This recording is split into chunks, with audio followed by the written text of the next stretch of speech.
come from a working class background, and many of the protagonists in my films are working class. I'm, struggling against a system. If you go through The Idolmaker and you go to Officer and a Gentleman and you jump all the way to Proof of Life, you go to Devil's Advocate, you go to Dolores Claiborne. There is a milieu that I deal with in my films.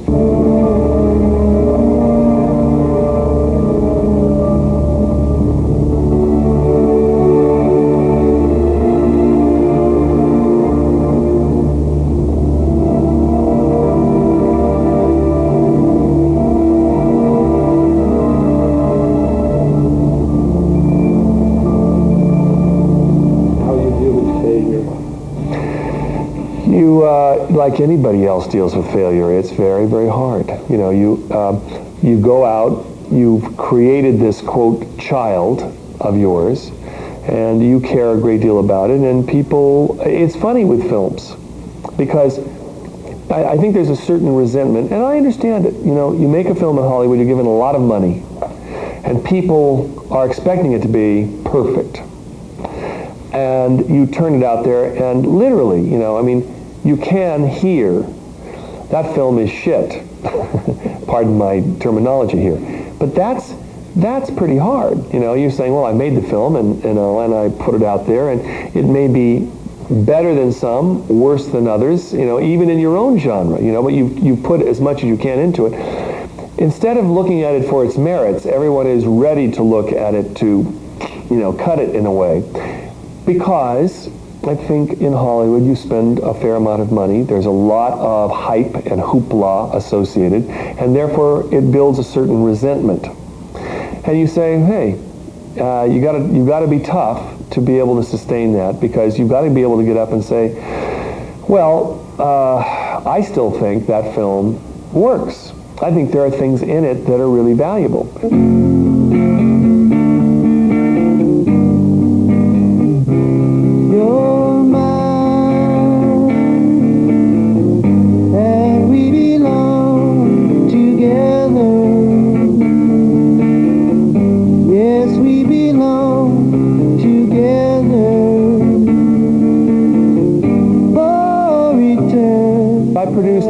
I produced La Bamba. I produced a lot of films. I did, Mortal Thoughts with Bruce Willis and Demi Moore. I produced a lot of films, and the fact is that I really, at this point, although I enjoy that process, I'm really a director. I produce my own movies that I direct, but as a whole, I found that I know, because I'm a director, that you can't direct somebody else's movie. I wouldn't try. So being a producer is frustrating, because you set everything up, but you're back here, and all the fun is had by the person who's out there creatively making it daily happen.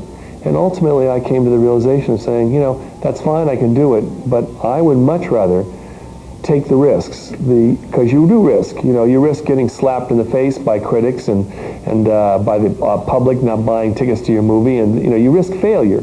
But see, that's the definition of an artist. You have to be able to continue to go out and risk failure, and and have a vision and be passionate about something. And I'm very passionate about directing.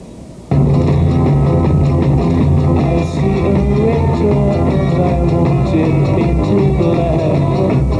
No colors anymore, I want them to turn black. I see the girls go by dressed in their summer clothes. I have to turn my head until my darkness goes. Pacino is fantastic because he's a star. He was a big star. But Al Pacino is an unreal artist, and he risks failure every single time he goes out. That's my definition of an artist, somebody who risks failure, who doesn't sit back on their laurels, who goes for it each time. And Sinatra basically was in Devil's Advocate, that's his idea? Oh yes, it was his idea. That was amazing. It came from, that Sinatra thing came from an improv. Now Tony Gilroy, who is my creative partner, who writes, he writes very good scripts, and most of Devil's Advocate is absolutely from a script. Al just has a great way to do it, but we were rehearsing this scene in the end of the film in this apartment, and I took the book away from the actors and said, let's improvise this moment.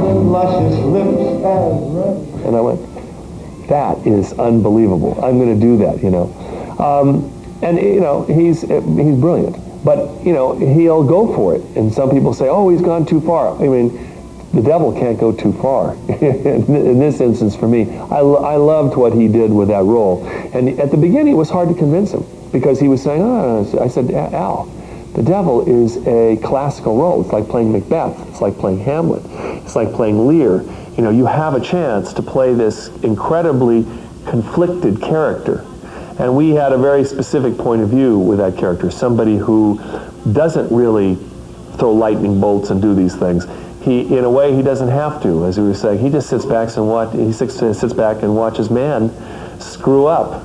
That's what he says, I love man, If I just let man go to his basest instinct, I win.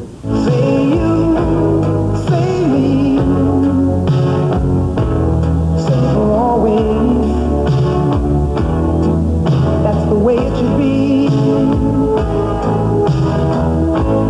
Say you, say me,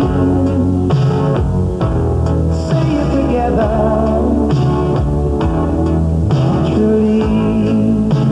I met Helen while we were shooting White Nights, and she's an extraordinary actress, extraordinary talent, and we did get to know each other on that film. And subsequently for the next, but it's interesting. It was not a big news story. It was not a big news story. It wasn't something that I wanted to particularly publicize, so it didn't affect the film on that basis. But we've now been together for 15 years. History repeats itself. History repeat. I mean, the filmmaking experience is very, very intense, and it can give birth to relationships. It's just that you hope that one's private life remains one's private life. That's the thing that you hope. Unfortunately, with big stars, that's very, very hard. How can I just let you walk away? Just let you leave without